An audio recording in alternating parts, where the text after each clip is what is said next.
everybody, it's Ty with Wayfinder Realty, your host for Sold On Flavor. This week we're going to do braised short ribs. Definitely a favorite of mine. I'll tell you, you go out, and most restaurants are going to charge anywhere from $30 or $50 a plate. If it's a big rib, you'll get one, maybe two. It's usually served on a little bit of mashed potatoes. And today I'm going to do it over rice. We've had a lot of potatoes lately.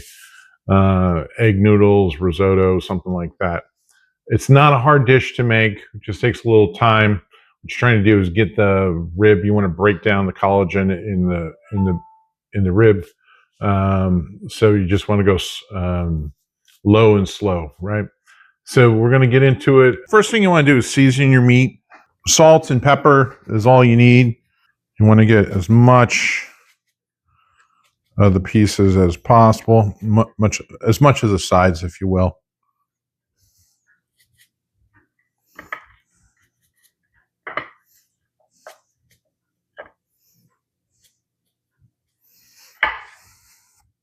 Now these are pretty thin. I'll be honest with you, like this piece especially, right? Which is fine. If you do have an opportunity to get to a butcher, we don't have a lot of good butchers by us. You want to ask for a fatter piece, like that's good. I really would prefer all that with. And then what we're going to do is we're going to sear these, and we'll start building our braising liquid. I'm going to sear them in a saute pan first, and then I'm going to get the braising liquid in another pot. You can do it in one pot, just keep taking stuff in and out. I just think for the pan's hot, medium-high heat, a little bit of olive oil, avocado oil.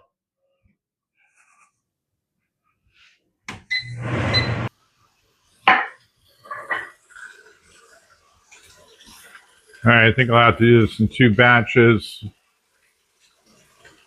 Okay, you want to hit all the sides, right? Or as many as you can. You can do the ends if they're level enough. Now I'm doing my last 3 pieces there. I didn't want to crowd the pan too much. So, build the braising liquid. So we're going to turn up medium-high heat. A little bit of olive oil in the bottom. Now, when I thought about what I was going to do this week, I literally thought, what do I have a lot of? And so I had some bacon left over from last week. I'm going to put that in.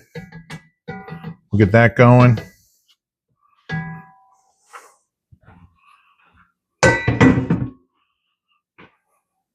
I had some onions and carrots, so we'll let that start cooking down. Then I'll add my shallots. Coming along nicely. I'm going to start adding my vegetables in. I'll put in my shallots.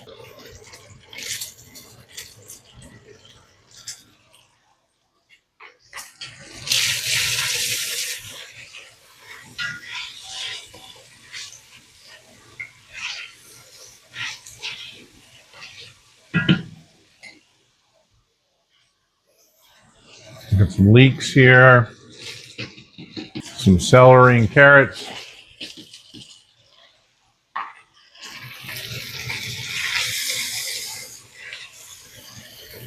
Oh, it smells so good.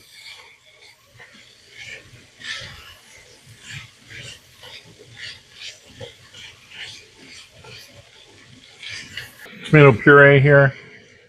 Put that in, a couple tablespoons. Some coarse ground mustard.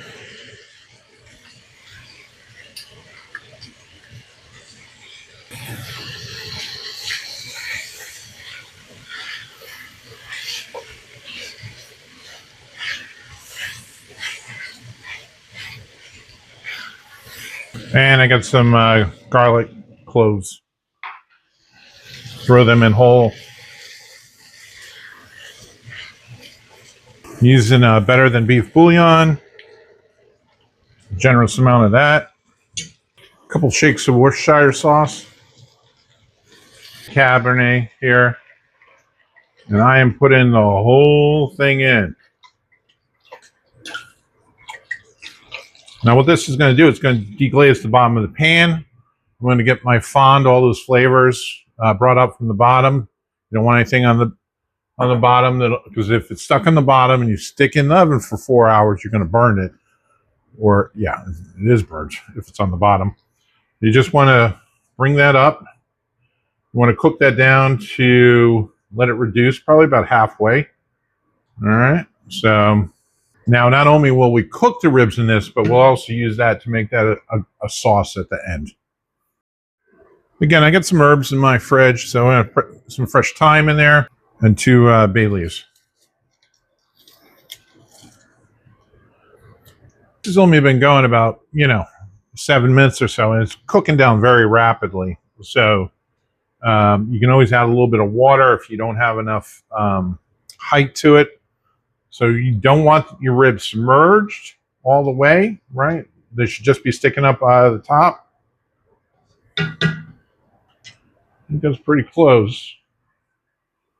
I'm now going to add my ribs.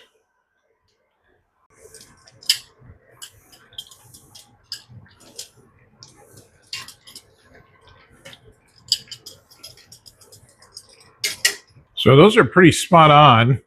I have some parchment paper here that I'm just kind of putting in to keep some of that that moisture on the ribs. All right. This is going to go in the oven for up to 4 hours. I'll check it after about 3. Let's do 285. I'm glad I checked these. This is 3 hours later at 285, and they look absolutely incredible.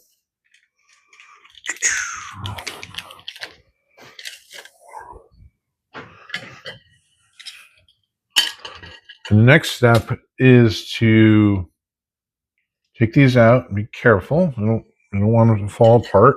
We're going to set that meat aside.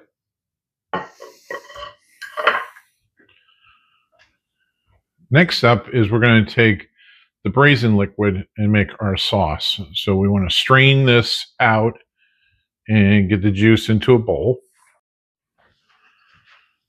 Okay, so just draining all that liquid out. What I've done is I've taken a little bit of the fat off the top, and that's just the liquid. I'm going to let that reduce even more. So if you can kind of leave a path when you push through, you know it's done.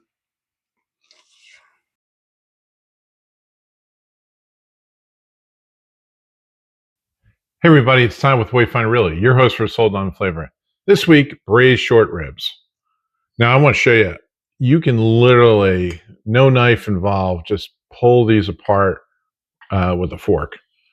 Actually, what I want to do, I'm going to show you, let me do this. You can just push the meat right off the bone. Okay, let's give this a try. Braised short ribs.